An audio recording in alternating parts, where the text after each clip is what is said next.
자유민주주의를 사랑하고 그리고 우리 2030 청년들을 사랑하며 그들에게 또 미래 세대들에게 우리가 누리고 있는 이런 자유민주주의와 법치와 공정과 상식을 물려주고 싶어하는 바로 전한길입니다.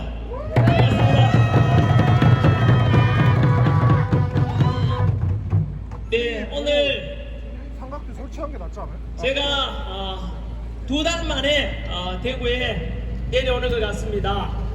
2달 전에 우리가 동대구역에서 그때 한 30만 명 모여가지고 외쳤던, 날씨가 참 추웠습니다만은 그래도 뜨거운 열정이 있었습니다. 그때도 마찬가지로 우리가 외쳤던 구호가 무엇입니까? 자유민주주의를 지켜내자. 그리고 법치와 공정과 상식을 지키는 그런 자랑스러운 대한민국을 만들어가자 라고 외쳤지 않습니까? 너무나 든든하고도 멋진, 그리고 우리 인류가 모두 사랑하는 보편적 가치를 주장했었고, 그리고 자유민주주의를 수호하고자 비상기업을 선포한다 라고 했었던 윤석열 대통령을 탄핵 기각시키고 직무복귀시키고 무너져가는 자유민주주의와 이런 경제위기, 사회위기를 다 극복하자라고 그런 주장을 외쳤지 않습니까? 하지만 안타깝게도 4월 4일 헌법재판소에서는 우리가 추구했던 이런 너무나 소중한 가치를 모두 다 묵살하고 8대 0이라는 있을 수 없는 그런 선고로 인해서 윤석열 대통령은 결국은 탄핵되고 파면되어서 이제 사저로 돌아오게 되는, 그래서 저도 그날 많이 울었습니다. 뭐 저만 그렇겠습니까? 저는 견딜 수 있었지만 제가 사랑하는 2030 청년들에게 이런 자유민주주의가 무너지고 우리가 주장했던 법치 공정 상식이 무너지고 그리고 머지않아 이대로 가다가는 대한민국이 이제 자유민주주의 다 무너지고 중국의 속국이 되고 그런 비참한 나라를 물려줄 것 같아서 2030 청년들을 못 지켜준 것에 대한 미안함, 이런 것에 대해서 대단히 많이 슬펐습니다. 네, 아마도 이 영상을 전국에서 보시는 많은 국민들께 지금 와서 제가 헌법재판소의 선고를 바꿀 수가 있겠습니까마는 저는 그날 그 선고되는 날 분명히 제가 선포를 했습니다. 청년들에게, 국민들께 혹시나 헌법재판소 선고에 대해서 거절하게 되면은 혹시나 청년들도 유혈사태 일어나거나 다칠까 싶어서 일단은 승복은 한다고 했지만 내용상에서는 절대로 받아들일 수 없고 국민의 뜻을 반한 헌법재판관, 제가 지칭하기를 원래가 을사년이기 때문에 제2의 을사팔적들에 대해서는 평생 동안 제가 미래 세대, 청년 세대들에게 진실을 알려갈 것이라고 을사팔적이라고 규정하고 끝까지 투쟁하겠다고 약속을 했었습니다. 네, 뭐 당시에 우리가 주장했던 탄핵 반대와 달리 또 반대편에서는 윤석열 대통령 탄핵되어야 된다라고 하는 사람들도 있었지요. 국민들은 반조각이 나 있었고요. 그런 속에서 뭐 결과에 대해서 만세 부른 사람도 있겠지만 저는 그분들께 한 번쯤은 합리적 이성과 분별력이 있다면은 꼭 묻고는 싶습니다. 결과가 8대 0이라 했지만은 하나하나 제가 언론인으로서 오늘 여러분들한테 팩트 체크해 가면서 여러분들이 판단 한번 해보시라 라는 뜻에서 오늘 있는 그대로 말씀드려 보겠습니다. 윤석열 대통령이 탄핵 사유가 무엇인지 아십니까? 국회에서 비상기금은 곧 내란이다 해서 탄핵 소추를 의결했지만은 1차 탄핵 소추안에 탄핵 사유가 무엇인지 아십니까? 윤석열 대통령이 3년간 재임하면서 가치 외교라는 미명 아래 북한과 중국과 러시아에 대해서 적대적이었기 때문에 탄핵되어야 된다라고 했습니다. 다시 한 번 더 말씀드리겠습니다. 윤석열 대통령 탄핵 사유가 무엇이라고 했다고요? 북한과 중국과 러시아를 적대시했기 때문에 탄핵되어야 된다라고 했습니다. 그러면 그 탄핵을 의결했는 사람들은 그만 무엇을 주장하는 것이지요? 윤석열 대통령과 정반대에 있다면은 친중이고 친북이고 친러시아라는 세력 스스로 자백하는 것 아닙니까? 우리 청년들은 그리고 무엇을 지키고자 하는지 선택 한번 해보십시오. 미국과 일본과 한국이 북한과 러시아 그리고 중국 같은 사회주의 공산주의 국가에 맞서서 한미동맹을 통해서 우리나라를 지키고자 하는 것이 탄핵 사유가 됩니까 여러분? 두 번째 팩트 체크해 드리겠습니다. 아시다시피 탄핵될 때 윤석열 대통령은 의연하게 탄핵에 대해서 헌법재판소에 대해서 꿋꿋하게 다 참석하셨고 한 번도 굽힘이 없었지요. 왜냐하면 떳떳했기 때문입니다. 반면에 이거는 두고 아마 헌법재판소가 머지않아서 개헌되면 가루가 되어 사라질 것입니다. 왜냐하면은 윤석열 대통령을 그냥 싫다고 그냥 끌어내리고자 위법사항적으로 공수처에서 수사권이 없는 공수처에서 내란죄를 수사할 것도 없으면서 대통령을 체포했고 불법으로 또 불법으로 영장 발부받았고 그러다가 지기현 서울중앙지법 판사가 이것은 잘못되었다 위법이다 해서 대통령 석방명령을 내리지 않습니까? 그거에 대해서 민주당에서는 한 번도 반박한 적이 없습니다. 반박을 할 수가 없기 때문입니다. 대통령 석방명령은 아주 합법적이었기 때문입니다. 그런 상황 속에서도 헌법재판소에서는 10가지 무려 위법사항이 있음에도 불구하고 대통령을 탄핵시켰지 않습니까? 이것은 천안길의 주장이 아니고요. 대한민국 최고의 헌법권위자 허영 교수님의 표현에 의하면 대통령을 수단과 방법 가리지 않고 끌어내리기 위해서 헌법재판소 안에서도 무려 10가지 위법사항이 일어났음에도 불구하고 대통령을 탄핵시켰다는 뜻입니다. 잘못됐지요?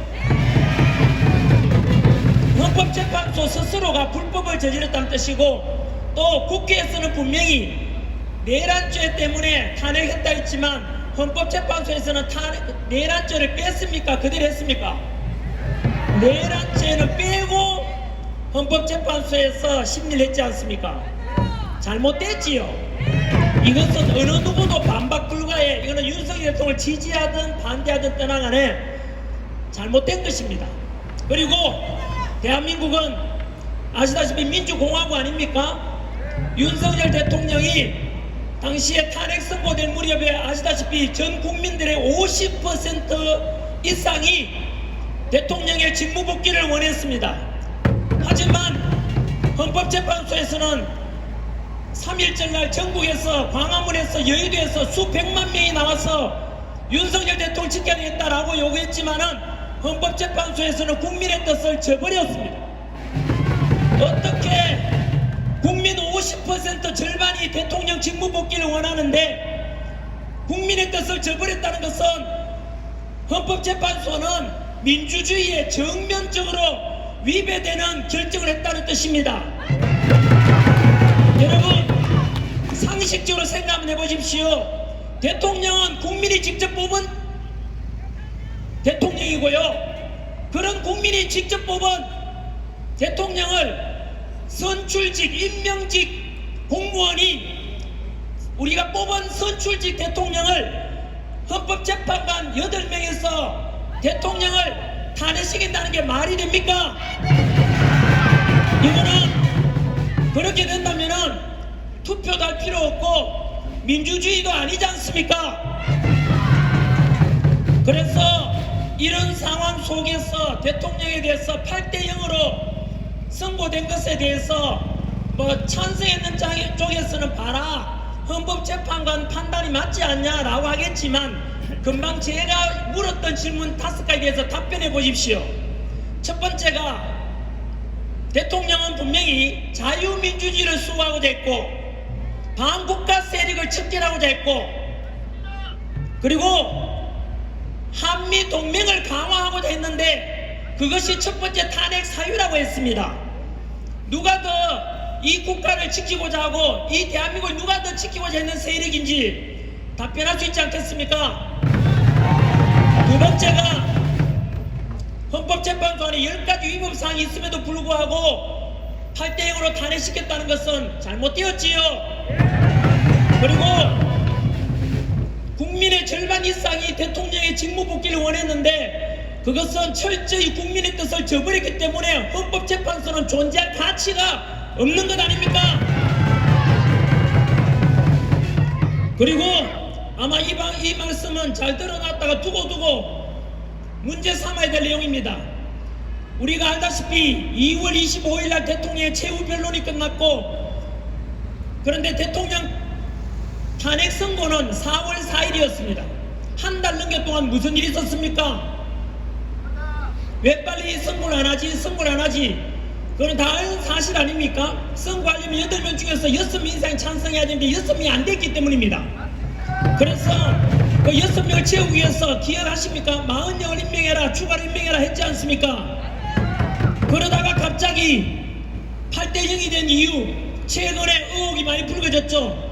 우리가 믿었던 우파 헌법재판관 3인방 믿었던 정영식 재판관 그리고 김영두 재판관, 조한창 재판관 이 3명도 최근에 와서 민주당과 그 비슷한 세력으로부터 재판 회유와 압력을 받았다, 협박을 받았다는 주장이 계속 나오고 있습니다. 한 번 더 말씀드리겠습니다. 김영두 재판관, 조한창 재판관, 정영식 재판관이 모두 다 이유 없이 8대 0이 된 이유가 바로 민주당과 그 세력으로부터 회유와 협박을 받았다는 주장이 많이 나오고 있습니다. 이것은 무슨 상황이지 아십니까? 그 3명은 전부 다 국민을 배신했고 판사의 양심을 모두 버린 역시 을사팔적 새끼랑 똑같은 놈들이고요. 그리고 그렇게 회유와 협박받아서 판결했다는 것은 먼 훗날 두고 보면 알겠지만 재심의 사유가 됩니다. 그래서 이런 헌법재판소의 선고 뒤로 현재는 6월 3일 앞둔 대선을 앞두고 있는 시점입니다. 이런 속에서 현재 전국에서는 2030 청년들이 중심이 되어서 윤어게인 운동이 일어나고 있습니다. 가끔은 TV에서 윤어게인 나오니까 뭐냐 윤석열 대통령이 다시 대통령 후보로 나온단 말인가 라고 묻는 사람도 있겠지만 그것은 아니고요.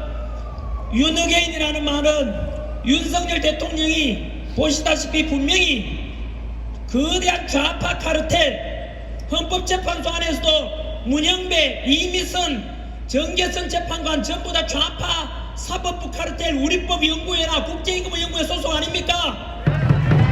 그런 좌파 불리한 재판관들한테서 대통령은 탄핵되었지만 윤석열 대통령이 추구했던 가치는 개성돼야 되지 않겠습니까? 그 가치가 무엇입니까?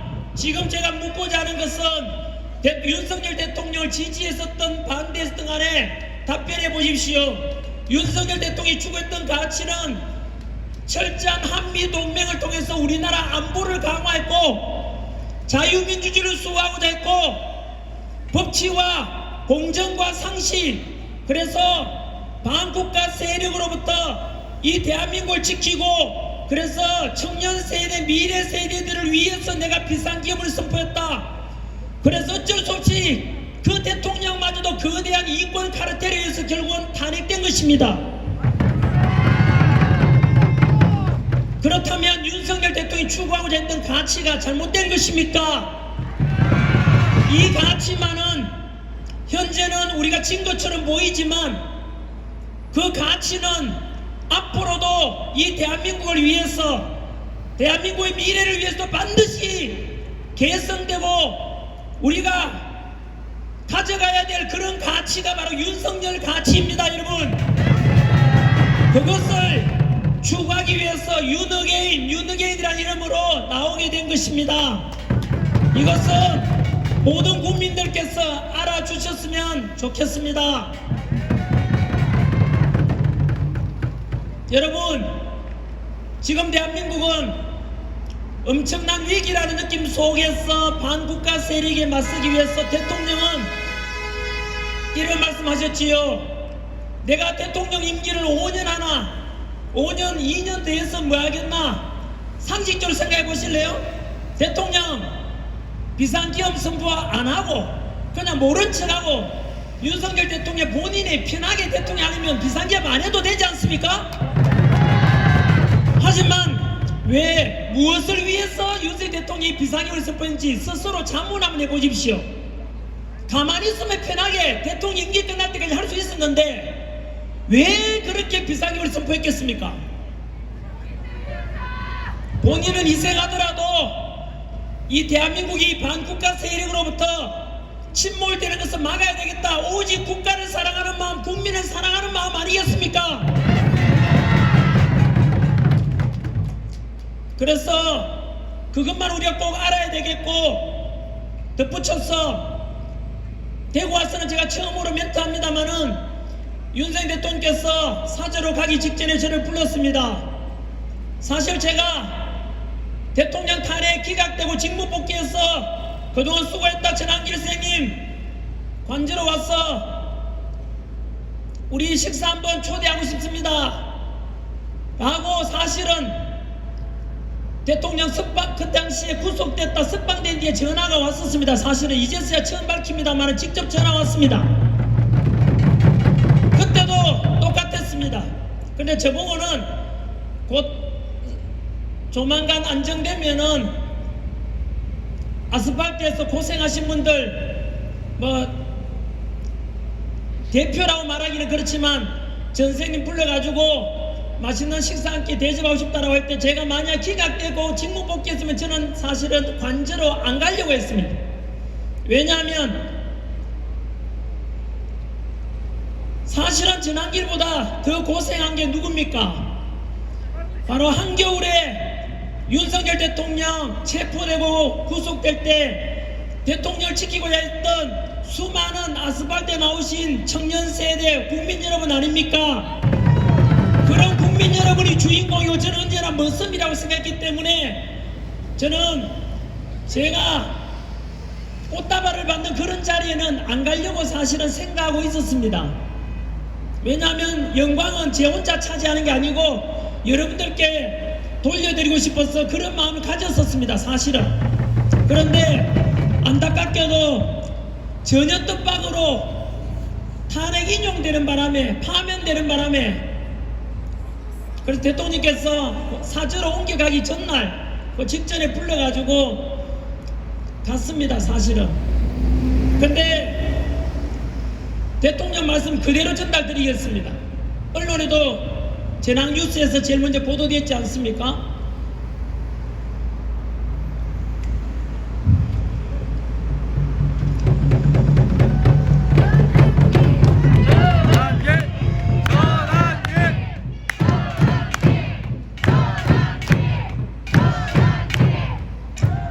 있는 그대로 말씀드리면 영부인께서도 같이 듣는 자리에서 내야 뭐 이러다가 감옥 가서 죽은들, 감옥 간들 전혀 상관없다.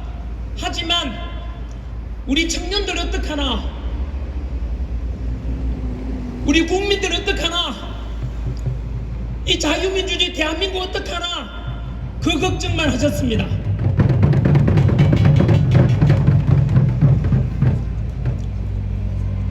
그때 제가 대단히 감동하기도 했고 국민들께 그거는 제가 꼭 여러분들께 뜻을 전해드리고 싶었습니다. 오직 국가와 국민을 위해서 일하셨습니다. 윤석열 대통령 자식도 없지 않습니까? 뭘 위해서 지금까지 3년간 일했었는데요. 좌파 언론에서는 아시다시피 윤석열 대통령 취임하기 전부터 시작해서 무려 187회, 178회 취임식 하기 전부터 대통령 물러나라, 물러나라 그렇게 외쳤던 거 기억하십니까?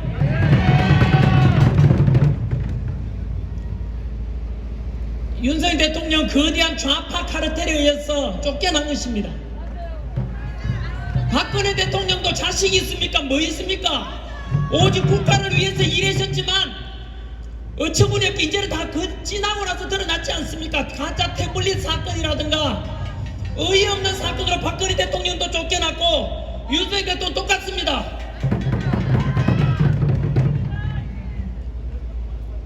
여러분, 하지만 제가 윤석열 대통령께 그래도 대통령이 감사합니다라고 전해드렸고 대통령께서는 그래도 우리에게 많은 걸 남기고 갔고 그래서 사저로 가시는 날도 정확히 표현했지 않습니까? 나는 이기고 돌아왔다고.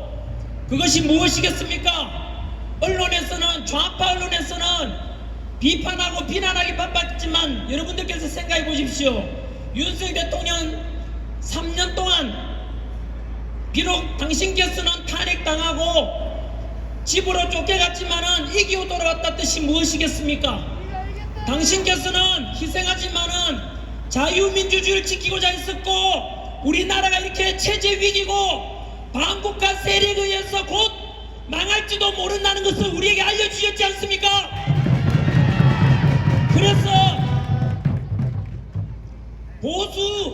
우리 보수 세력, 자유민주주의를 수호하고자 하는 자유보수 세력들의 결집을 만들어줬지 않습니까?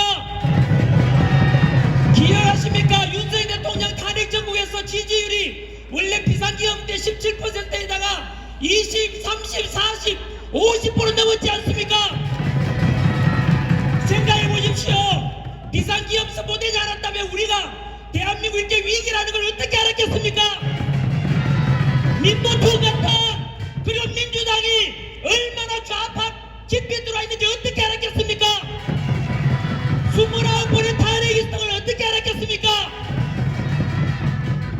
간첩죄 개정에서 중국 놈들 중에서도 우리나라 군사기밀 빼가고 반도체 기술 빼가는 데 대해서 간첩죄 적용하려고 했는데 그 간첩죄 개정을 누가 반대했습니까? 민주당이 간첩죄 개정을 반대했다 아닙니까? 민주당은 어느 나라 정당입니까? 중국 공산당 한편 아닙니까? 아니라면 민주당을 답변해보라고! 이 정도 대한민국이 망가졌다는 것 과연 대통령께서 비상기업을 선포하지 않았다면 여러분들 알았겠습니까?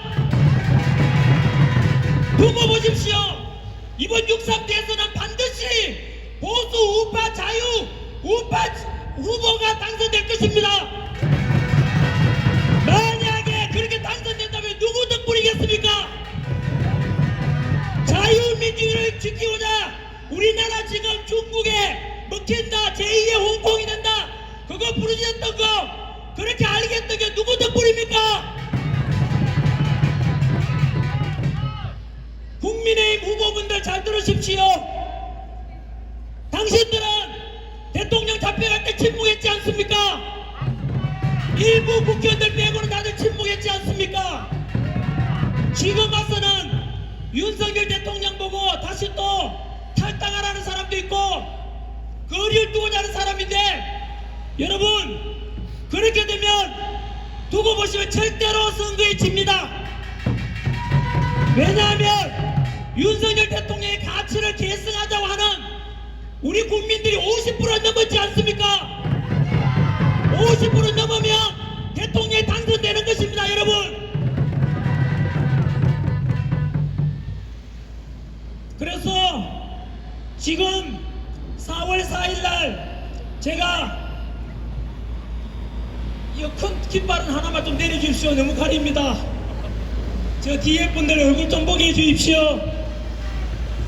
태극기와 성족이 펄럭이는 게 얼마나 자랑스럽지 않습니까? 제가 대통령 헌법재판소 선고되는 4월 4일 날 이런 말씀을 드렸습니다. 싸움에는 졌지만 전쟁에는 꼭 이기자. 그리고 위기라는 말 속에는 두 가지 뜻이 합성되어 있지 않습니까? 대한민국은 지금 정치적으로 위기고 경제적으로도 위기고 사회적으로도 너무나 심한 위기입니다. 하지만 다가오는 희망이 우리 하나 있다. 6월 3일 날 반드시 대통령 선거에서 보수 우파 윤석열 대통령의 가치를 계승하는 후보가 당선이 반드시 돼야만 한다. 당선되면은 윤석열 대통령 내란죄도 무죄가 될 겁니다. 그렇지 않으면은 어떤 명분을 세워서라도 대통령을 잡아 넣으려고 할 겁니다. 여러분, 이미 민주당으로부터 정치 보복이 시작됐다는 거 알고 계십니까? 오늘 뉴스 봤습니까? 김건희 여사님 도이치모터스 사건 다시 또 수사 들어간다고 합니다. 그 사건이 여러분 언제 일어났던 일인지 아십니까? 문재인 정부 때 일어났던 사건이에요. 탈탈 다 털어도 안 나와가지고 무죄가 된 사건인데, 문재인 정부 때 사건이라고요. 그게 문재인 대통령 할 때 탈탈 다 털었지만은 아무것도 없어서 무죄가 됐거든요. 그런데 지금 윤석열 대통령 탄핵 선고 2주 만에 다시 또 그 사건을 또 들고 와서 또 부추기겠다는 거 아닙니까? 그뿐 아닙니다. 윤석열 대통령 현재 형사사건 수사 중인 서울중앙지법의 판사가 지규현 판사입니다. 그런데 그 지규현 판사가 지난번에 구치소 석방 명령을 내리는 판사이기도 합니다. 그러다 보니까 민주당이나 그쪽으로부터 미운털이 박혔는지 현재 윤석열 대통령 형사재판하고 있는 판사도 그쪽에서 마음에 안 든다고 그 지기현 판사를 잘라라, 재판부 바꿔라라고 5만 명 사인 받아가지고 결국은 대법원을 다 제출한 겁니다. 그래서 저도 역시 이거 뭐냐, 재판 외압이고 협박 아니냐. 그래서 저도 역시 저랑 뜻이 맞는 분들하고 무려 5만이 아니라 이번에 7만 명 서명 받아서 국회에서 제가 기자회견 했습니다. 절대 사법부 간섭하지 말라라고. 여러분, 그것 또한 마찬가지로 윤석열에 대한 정치 보복 사건입니다. 뿐만 아니죠. 오늘 제 친구가 경찰서에 갔습니다. 왜 갔는지 아십니까? 이재명이 조심스러운 말입니다. 팩트에 근거해서 말씀드립니다. 이재명이 말하기를 자기는 집권하게 되면 또는 자신의 정책은 성소수자 30%를 공공기관에 모두 임명하겠다. 또는 성소수자 30%로 가지고 성소수자를 공공기관에 전부 다 근무하도록 하겠다 했습니다. 하지만 그것이 명예훼손이라고 해서 오늘 내 친구가 경찰서에 잡혀갔습니다. 여러분, 이게 대한민국의 현실입니다. 뿐만 아니지요. 전한결도 벌써 3번 고발당했습니다.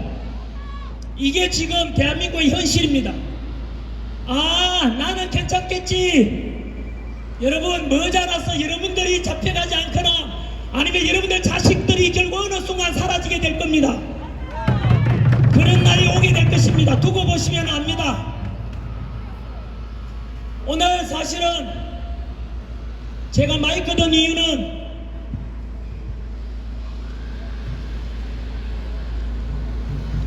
진행자분 이제 원래 한 30분 하고 가려고 했는데 길어도 괜찮습니까?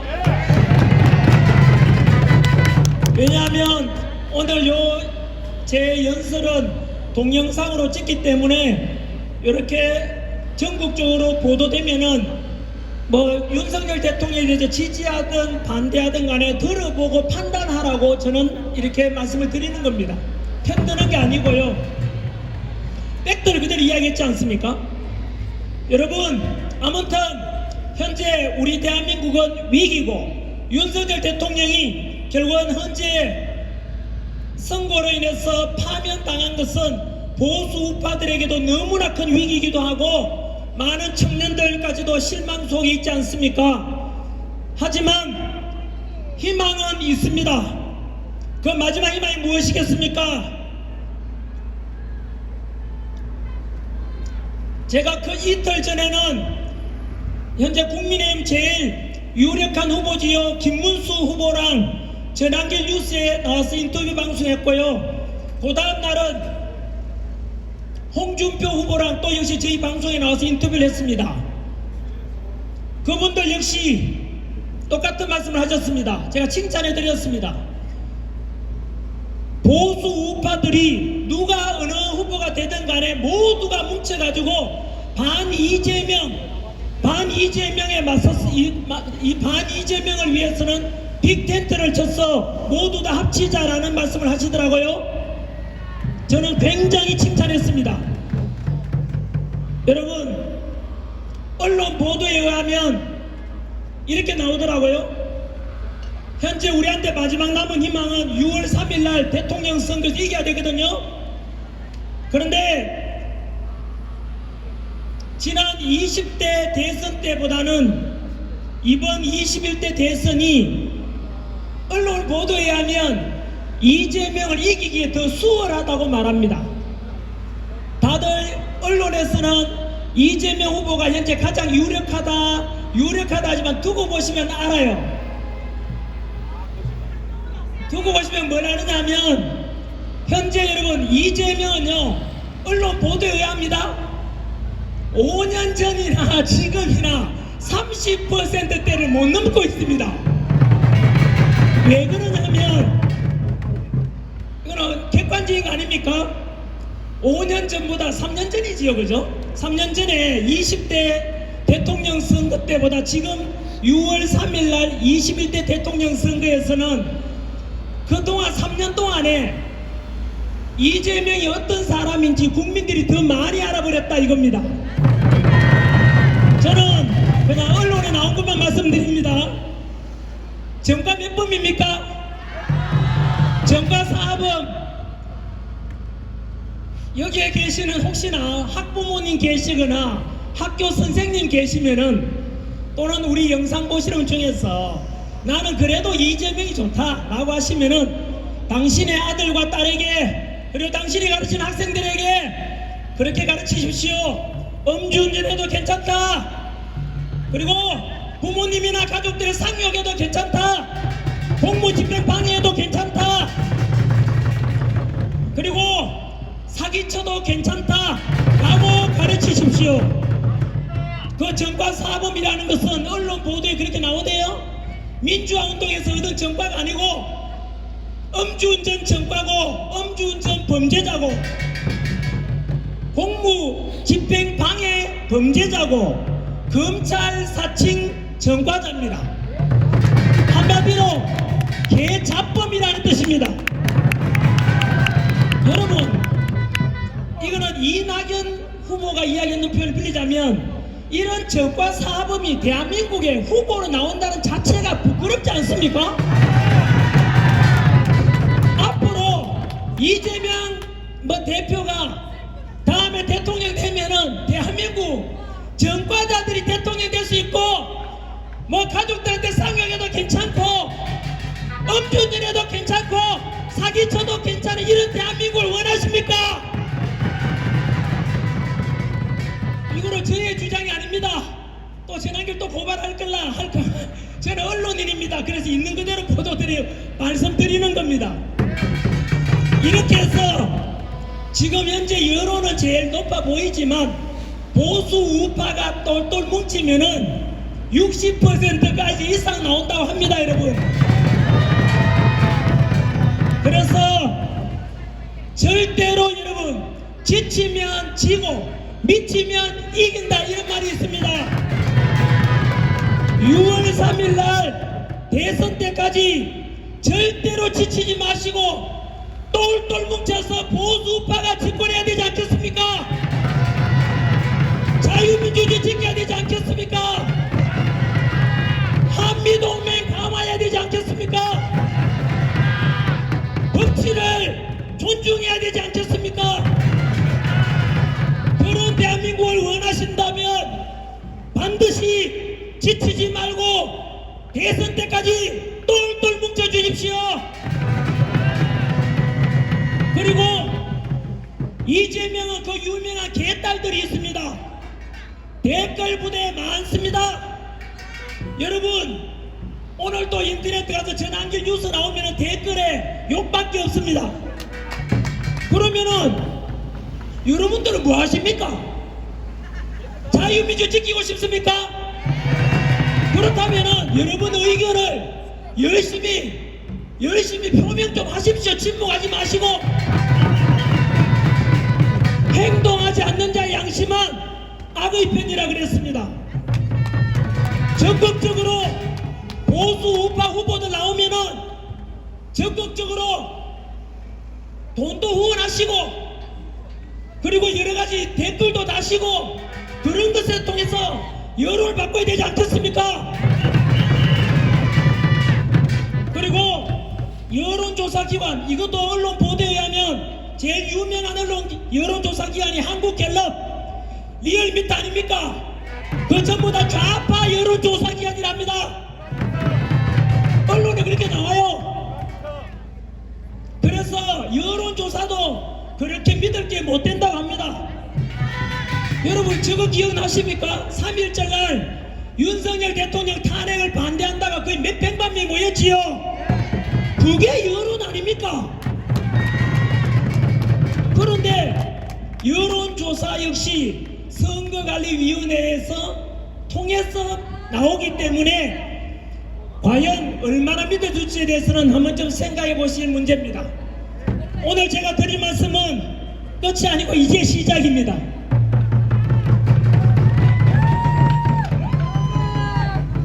자, 6월 3일 대통령 선거, 21대 대통령 선거는 그 후보가 그 후보 아니냐, 그 놈이 그 놈 아니냐, 그냥 놀러가자, 무관심하다, 그 놈이나 되나 내 놈이나 뭐 똑같은 거 아닌가 라고 생각할지 몰라도, 여러분, 다가오는 6월 3일 대통령 선거는 대한민국에서 마지막 치러질 대통령 선거가 될 수도 있습니다. 무슨 말인가? 그 놈이 아니고 이번에 다가올 대선은 자유민주주의를 수호하느냐 아니면 대한민국이 무너지느냐의 선거가 될 수 있습니다. 한마디로 한 번만 더 생각해 보십시오. 윤석열 대통령 탄핵 사유가 뭐였다고요? 자유민주주의를 수호하고자 한미일 동맹을 강화하고 가치 외교라는 명목하에 북한과 중국과 러시아를 적대시한 것이 1차 탄핵안의 사유였다고요. 결국은 자유민주주의를 지키고자 하는 사람을 탄핵시켰다 이 뜻입니다. 그 탄핵을 주도했던 세력들은 반국가 세력 아닙니까? 북한하고 중국하고 친해라면 이거 반국가 세력 아닙니까? 그래서 다가올 6월 3일 대통령 선거는 바로 체제전쟁 선거입니다. 윤석열 대통령은 대통령이기 때문에 우리보다 훨씬 더 많은 고급 정보를 가지고 있었을 겁니다. 국정원도 좌파들한테 장악당하고, 사법부도 우리법연구회와 우리인권 국제인권연구회 같은 좌파들한테 장악당하고, 언론도 이미 좌파들이 다 장악했지 않습니까? 그래서 대통령은 이거 큰일이다, 그래서 비상기업이라도 선포해가지고라도 이걸 바로잡아야 되겠다, 자유민주 지켜야 되겠다 했지 않습니까?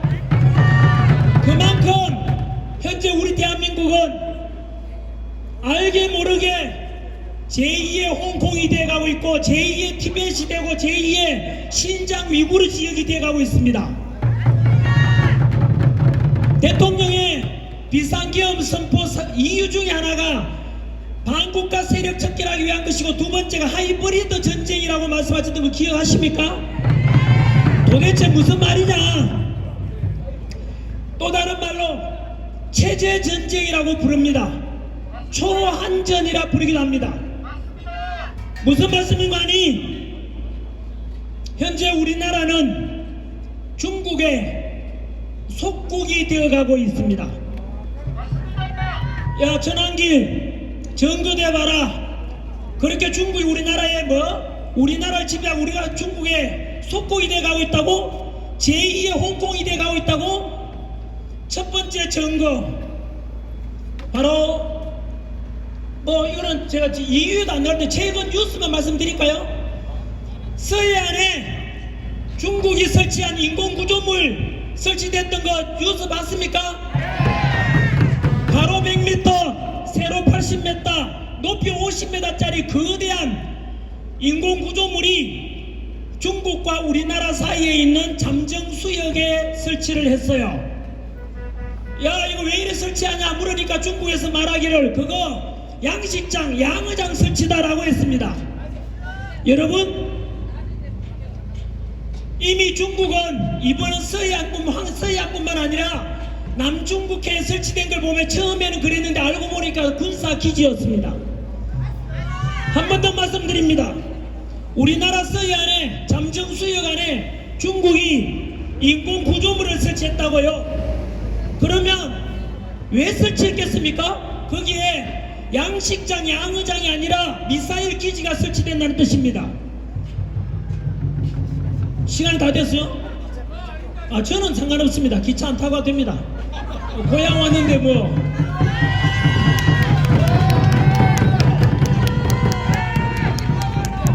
지금 나라가 지금 넘어가려고 하는데.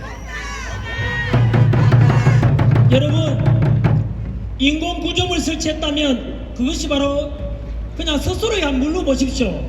그러면 여러분 중국이 뭐하러 설치했겠습니까? 우리나라 침략하겠다는 뜻입니다. 미사일 기지 설치해가지고.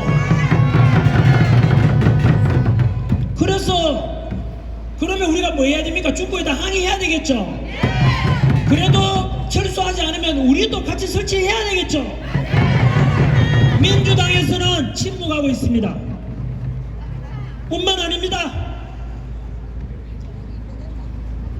작년에 이제 재작년이 되었지요. 현재 제가 말씀드리고자 하는 주제는 중국이 얼마나 우리나라를 지금 식민지화하고 우리나라를 침략하려고 하는지를 제가 증거를 7개를 대드릴 겁니다.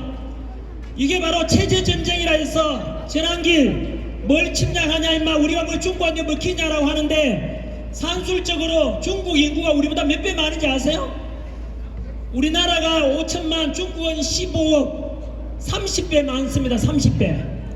국토 면적은 남한의 95배가 넓어요. 거꾸로 말하면 중국은 그 중국인들이 볼 때 우리 남한은 100분의 1밖에 안 되는 땅덩어리야. 중국 역사책에 뭐라 배우는지 아세요? 원래부터 코리아는 중국의 속국이었다라고 가르칩니다. 그래서 중국은 우리나라를 결국은 잡아먹으려고 하는 것이 속속 드러나고 있는 게 첫 번째가 바로 체제전쟁의 첫 번째가 정치적인 친중 정치인을 침투시키는 겁니다. 우크라이나, 러시아처럼 그런 군사적으로 쳐들어오는 게 아니고 미군이 주둔하고 있으니까 군사적으로 못 쳐들어오니까 첫 번째는 친중 정치인을 자금을 대주든 어쨌든 간에 만들어낸다는 뜻입니다. 여러분 친중 정치인은 과연 어느 당에 많이 있는지 잘 보면 압니다.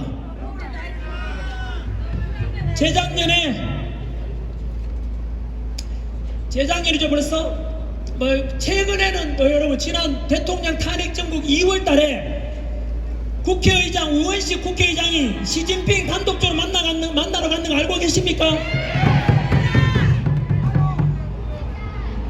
그리고 문재인 정부 때 무슨 짓을 했는지 이건 그다 팩트 이야기입니다. 우리나라가 전 세계 원자력 발전의 최고 강국 아닙니까? 원자력 발전하지 말자. 중국산 태양광 어마무시하게 가져왔지 않습니까? 두 가지 의도가 있습니다. 첫 번째는 바로 원자력 발전하고 나면 그 핵폐기물 플루토늄 추출해가지고 거기에 유사시에 핵무기를 만들 수 있는 재료가 됩니다. 그런데 그렇게 되면 중국이 남한을 쳐들어가려고 하면 핵무기 만들면 못 쳐들어오겠죠. 그래서 중국의 위협이 될 수 있는 바로 핵무기 만들 수 있는 근거지를 아예 없애기 위해서 그랬던 것입니다, 여러분. 두 번째, 중국산 태양광 다 가져왔죠. 우리나라 원자력 발전 없죠. 그래서 결국에는 우리나라의 자원의 에너지 안보에 대해서 완전히 중국의 속국이 되도록 만들기 위한 의도였던 것입니다. 이렇게 해서 친중 정치인을 당선시키려고 애쓰고 정치인들을 매수하는 겁니다. 매수해야 하는 거. 그리고 이것처럼 문재인 때는 지나치게 중국에 쉐세하면서, 그리고 여러분 이렇게 해서 문재인 정부 때 그렇게 원자력 발전하지 말자, 중국에 의지하고 살자, 여러분 그걸 바라보고 있는 미국은 과연 누구 편을 들겠습니까? 과연 미국이 우리나라 동맹에 대해서 뭐라고 생각하겠습니까? 미군이 지난 우리 70여 년간 우리나라 전쟁이 없던 이유가 누구 덕분입니까? 주한미군 주둔 덕분 아닙니까?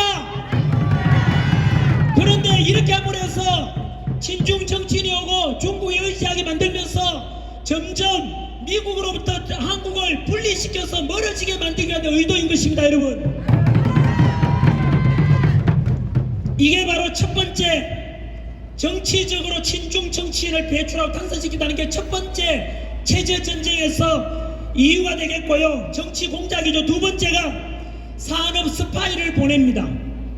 아시다시피 이제 재작년이 되었지요. 2024년 삼성전자에 20나노급 D램 반도체 기술이 중국으로 유출되어 있지 않습니까? 그때 그 반도체 유출의 경제적 가치 4조 3천억 원의 가치가 된답니다. 이것은 삼성전자가 그 기술 개발하는 데 들어간 비용만큼이나 많은 손실을 보게 됐다는 뜻입니다.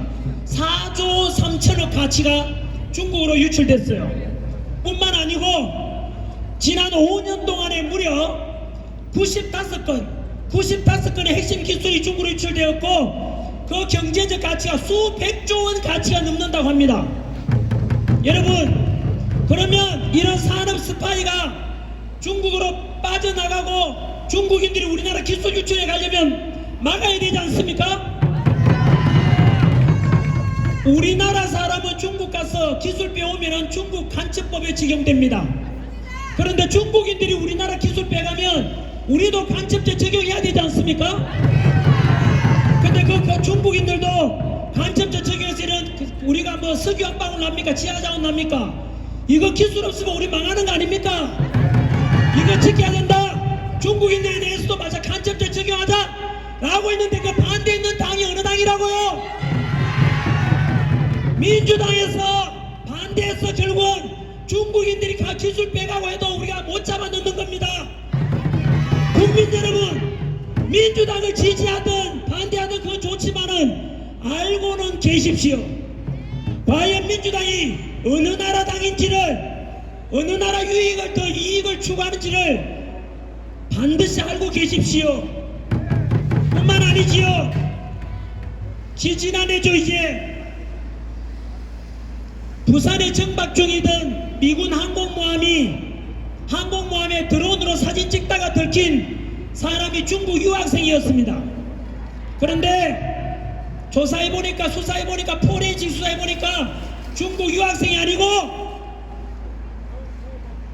북한 공산당 핵심 당원입니다. 중국의 핵심 공산당원이고, 포렌식 수사해보니까 국정원 사진도 들어있고 평택 미군기지 사진도 들어있고, 이게 뭡니까? 여러분, 간첩 아닙니까? 그리고 지난주 뉴스는 아닙니까? 지난주 뉴스지요. 오산에 있는 미 공군기지 사진 찍다가 들킨 중국인, 알고 보니까 그 아버지가 중국 공안이었습니다.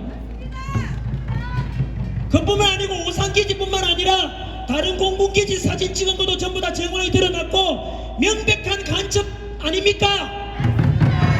중국인이 와서 미군 기지 사진 찍어가는 거 이거 유출되면 되겠습니까? 그런데 처벌할 수가 없습니다. 간첩 아닙니까? 여러분, 이게 두 번째 체제 전쟁에서 중국이 우리나라 지금 경제적으로 침투하고 있는 증거고, 세 번째는 사회적으로 우리나라 여론을 친중으로 바꿔가고 있습니다. 우마오당이라고 들어봤습니까? 우마오당이 뭐냐? 중국 안에서 남의 나라에 가서 인터넷 들어가서 우리 다음 카카오나 네이버나 유튜브 와서 댓글을 단다는 뜻입니다. 그 인원이 얼마나 되느냐? 이거는 하버드 대학교에서 하버드 대학의 연구 결과입니다. 중국이 운영하고 있는 댓글 부대 인원이 적게는 수백만 명, 많게는 4천만 명이 된다 합니다.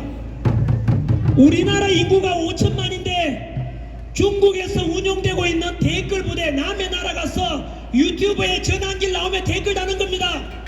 이미 우리는 전환길이 만든 전환길 뉴스의 댓글 속에 이미 우리는 IP 추적 대구로 만들어놨는데 중국인이 있어요. 충격 아닙니까? 여러분, 그래서 우리 다음 카카오나 네이버에 전환길 뉴스만 뜨면은 욕설이 가득하고 그렇게 하는 이유 중에 중국인들의 댓글이 엄청나게 많습니다. 전환길 점거돼봐라. 몇 해 전 한중 국가대표 축구대회가 열렸었는데 충격이죠. 그 축구 경기가 끝나갈 무렵에 한국과 중국 국가대표 축구대회 하는데 한국 이기기를 응원한다, 중국 선수가 이기기를 응원한다에 네이버는 94%가 한국 이기기를 응원한다였고, 다음 카카오는 중국이 이기기를 원한다가 91% 나왔어요. 다시 한 번 더 말씀드릴게요. 한중 국가대표 축구를 하고 있는, 중국 국가대표를 하고 있는 국가대표 축구전을 하고 있는데 네이버에서는 한국 이기기를 응원한다가 94%고 다음 카카오에서는 중국이 이기기를 원한다가 91%라고요. 그래서 이상하잖아요. IP를 추적해 보니까 거기에 댓글 달는 3천만 명 중에서 1,500만 명이 서버가 네덜란드에 있는 서버였습니다. 여러분, 네덜란드 사람들이 왜 중국을 응원하겠습니까? 그럴 리가 없겠죠. 결국은 서버는 네덜란드에 두고 있지만 안 들키려고. 알고 보니까 그게 누구겠습니까? 1,500만 개의 댓글 달린 게 다 중국이 아니겠습니까? 이 현실을 알아야 됩니다. 그리고 지금도 댓글 가보면 한국 남자들 볼품없다, 한국 여자들 싫다, 남녀가 혐오 만드는 댓글들이 넘쳐나요. 한국 살기 싫다, 이민 가자, 한국 윤석열 정부 싫다. 그 댓글들이 여러분 과연 중국인이 달지 않았다고 누가 말할 수 있겠습니까? 여러분, 우마오당 중국 댓글 부대가 몇 명이라고요? 하버드대 연구 결과 적게는 수백만 명, 많게는 4천만 명입니다. 결국은 여론을 통해서 우리나라 분열시키고 망하게 만들려고 한다 이 뜻입니다. 여러분, 이게 장난이 아니잖아요. 지금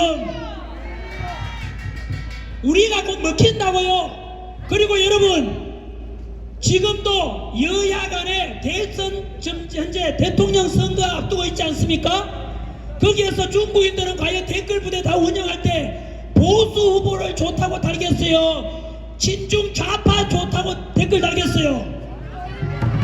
친중 종북 좌파들 좋다고 댓글 달 거 아니에요? 그것을 국민들이 알아야 된다고요. 이것은 누구를 지지 반대를 떠나가 대한민국 국민들 모두 알아야 되는 팩트 사실이라고요. 이게 세 번째 체제 전쟁입니다. 현재 우리나라는 중국의 속국이 돼가고 있습니다. 우크라이나를 러시아가 군사적으로 침략했던 것이 전쟁이지만 지금은 그런 전쟁이 아니고요. 주한미군이 있으니까 중국이 남한을 군사적으로 침략 못하잖아요. 그래서 어떻게 한다고요? 첫 번째는 체제전쟁을 일으켜서 정치적으로 친중정치인 보내고 친중정치인이 장악하게 만들고, 두 번째는 경제적으로 산업 스파이 보내고 군사기밀 빼가고, 세 번째는 댓글 부대 운영해가지고 우리나라 여론을 중국이 좋다로 바꿔가는 겁니다. 여러분, 홍콩이 영국이 99년간 지배하다 중국으로 돌려줬지 않습니까? 그런데 지금 홍콩 가보십시오. 어떻게 돼 있는지. 그 무역도시, 금융도시 홍콩은 지금 지나가다 택시 타고 가다 시진핑 욕만 해도 그 사람 없어집니다.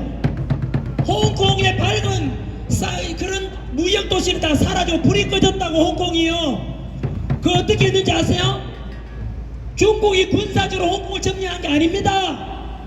첫 번째가 체제전쟁에서 친중 정치인을 행정장관으로 임명했어요. 그리고 친중 이민법을 개정했어요. 이민법. 중국인들 건너와라 해서 결국 친중적인 법을 만들었다고요. 세 번째 댓글 부대 운영했죠.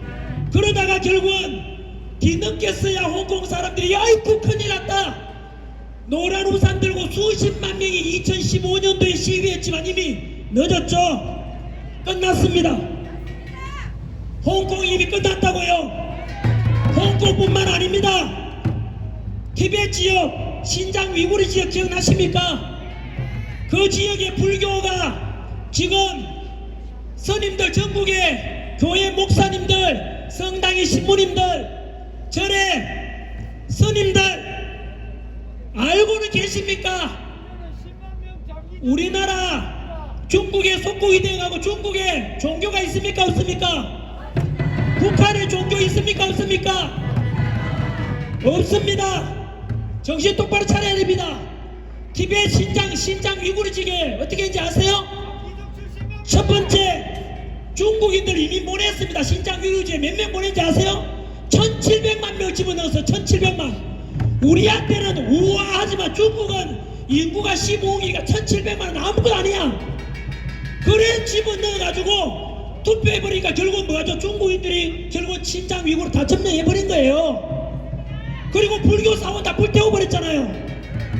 혹시나 이 중에 예수 믿는 분, 부처님 믿는 분들, 성모 마리아 믿고 하는 성당 다니는 분들 똑바로 정신 차리십시오. 뭐잖아, 우리나라도 중국의 속국이 돼가고 그렇게 되면 모든 교회, 템플, 사원, 성당 다 사라집니다. 전한길이가 주장하는 게 뭔데요? 제 기억나십니까? 1, 2월 달에 제가 아스팔트 나온 이유가 뭔데요? 전한길이가 돈 잘 벌고 인기 많고 역사 가르치다가 왜 나왔는데요? 단순히 윤석열 대통령만 지키다가 나온 게 아닙니다. 우리나라가 제2의 홍콩이 되고 이 자유민주주의가 무너진다고요. 우리나라가 우리 할아버지, 할머니, 아버지, 어머니 세대 못 먹고 자식 교육시키고 뻘뻘 땀 흘려 일하고 희생한 덕분에, 그리고 이승만 대통령, 한미동맹, 박정희 대통령, 산업화, 그 경제성장 덕분에 대한민국이 보다시피 이렇게 먹고 살만하게 됐지 않습니까? 이렇게 해낸 나라. 하지만 저는 이미 작년 제 영상에 있습니다. 유튜브 가보면 대한민국 무너진다고. 저는 그때 이미 알았습니다. 역사 강사이기 때문에 과거를 알면 지금을 이해할 수 있고 지금을 이해하면 앞날을 예측할 수 있기 때문입니다. 이미 우리나라의 정치인들 중에 상당수가 중국의 쇠세 무조건 들어가라 해서 현재 우리나라의 의료보험제도, 교육도 마찬가지로 명문대 가기가 우리나라 학생보다 중국 학생이 훨씬 더 가기 좋도록 되어 있습니다. 여러분, 현재 우리나라에 저는 중국을 무조건 중국만 싫다 그런 뜻이 아니고요. 뭘 하자고요? 여러분, 우리나라 내 친구가 와이프가 인도네시아 여자입니다. 인도네시아 사람 우리나라 많이 오죠. 베트남 사람 많이 오죠. 네팔 사람 많이 오죠. 태국 사람 많이 오죠. 무서워요 안 무서워요? 안 무섭죠? 왜요? 그 나라가 우리나라를 군사적으로 영토적으로 점령할 그런 목적 욕심 있습니까 없습니까? 없잖아요. 그런데 중국은 아까 뭐 한다고요? 중국인들이 단순히 오는 게 문제가 되는 게 아니고 정치적으로 우리나라를 친중 정치인 배치하고 친중적인 법을 만들고 아까 원자력 발전 다 없앤 거 문재인 정부 때 이야기 해드렸잖아요. 중국산 태화강 가져온다 그랬잖아요. 중국인데 우리나라 산업 스파이 보내고 군사 기밀, 산업 기밀, 첨단 기술 유출한다 그랬잖아요. 서해안에 인공구조물 설치하잖아요. 우리나라 침략하겠다는 뜻 아닙니까? 여론조작 우마우당 4천만 명 동원한다 그랬잖아요. 태국 사람들, 베트남 사람들 그런 안 하잖아요. 그게 중국과 다른 나라의 차이다 이 말이에요. 그러면 여러분 이렇게 해서 지금 대한민국은 이제 마무리 짓겠습니다. 행진도 해야 된다니까 이렇게 대한민국은 정치적으로 경제적으로 사회적으로 중국의 속국이 돼가고 있다는 뜻입니다. 이미 중국의 미사일이 안 날아올 뿐이지 이미 우리나라 안에서는 몸이 썩어가고 있어요. 암 말기가 돼가고 있다고요. 마지막 기회가 뭔지 아십니까? 이번 6월 3일 대통령 선거에서 친중 정치인이 당선되면 우리나라는 끝난다 이 말이에요. 여러분 매듭 짓겠습니다.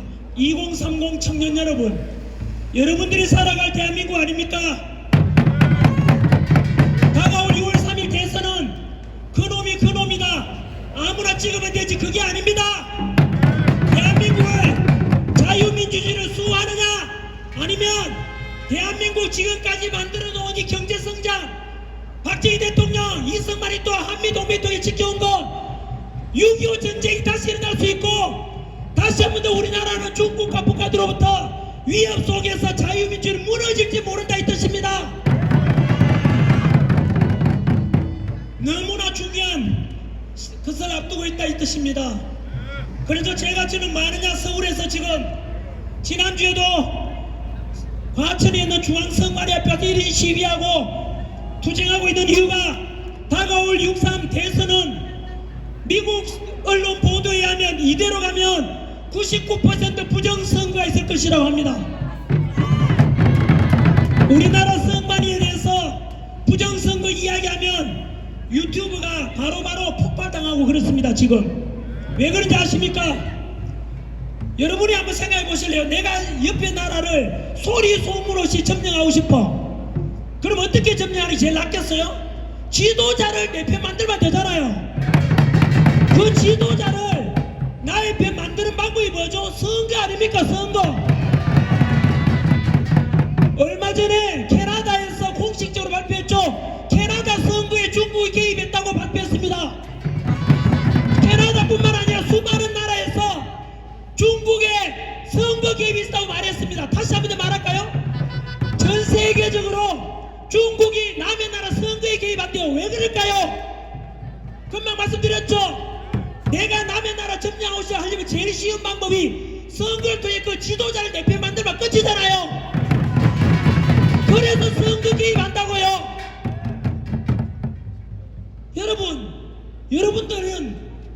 여러분들이 착하고 선하다고 남들도 다 선하다고 생각하면 착각이에요.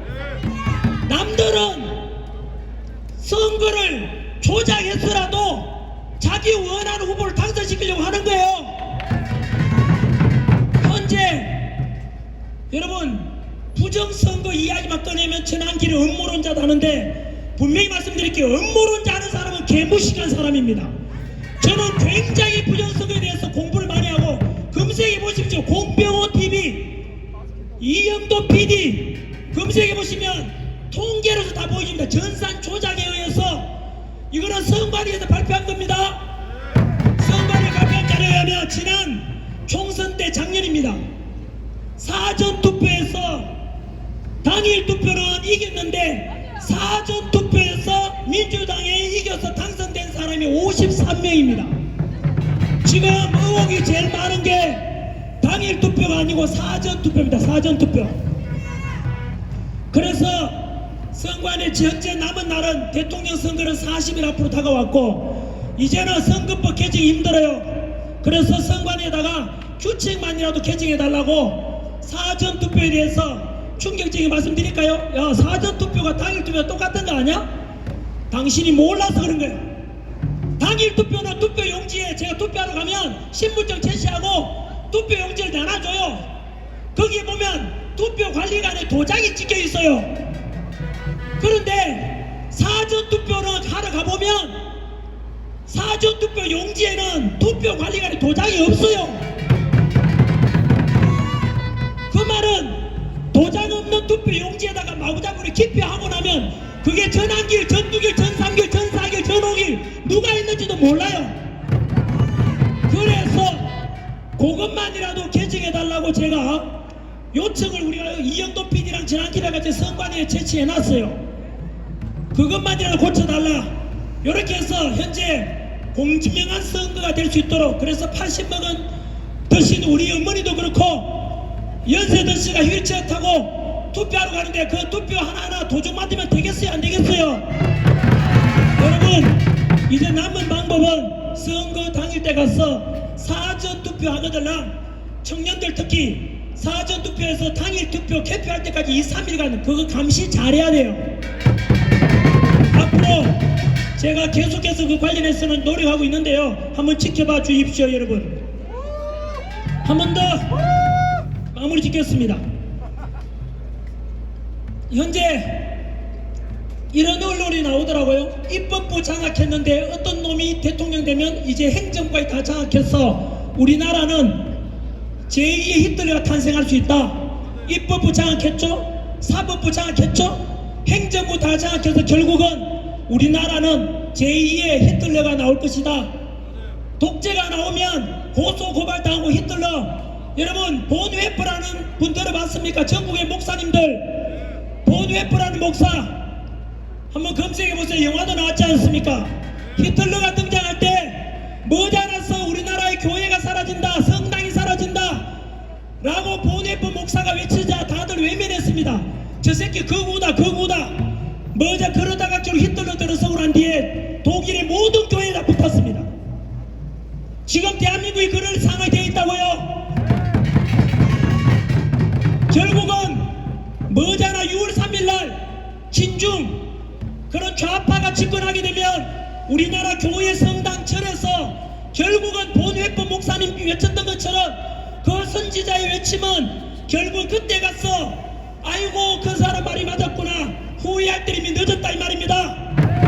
그러다가 독일의 교회에다 붙었지 않습니까?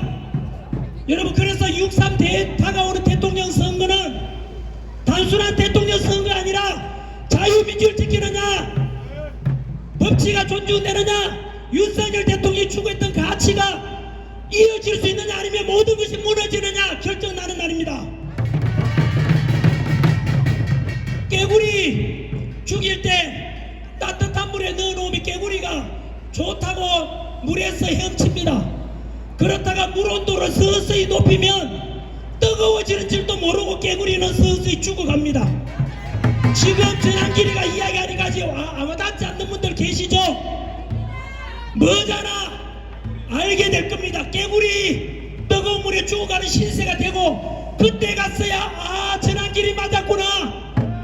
그리고 독일의 히틀러 등장할 때 본웨퍼 목사가 머지않아 히틀러가 수권법에 의해서 입법부 행정부 다 장악해서 독일의 나치주의가 나타나서 결국은 모든 사람들이 학살당할 것이다.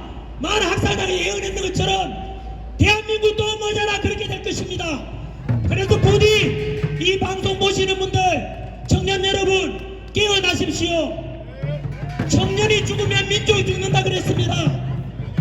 윤호계인은 단순히 윤석열 대통령의 직무복귀를 원하는 것이 아니라 이제는 윤석열 대통령이 지키고자 했던 자유민주주의 수호하자, 한미동맹 통해서 안보를 터뜨리자, 법치를 존중하자, 공정과 상식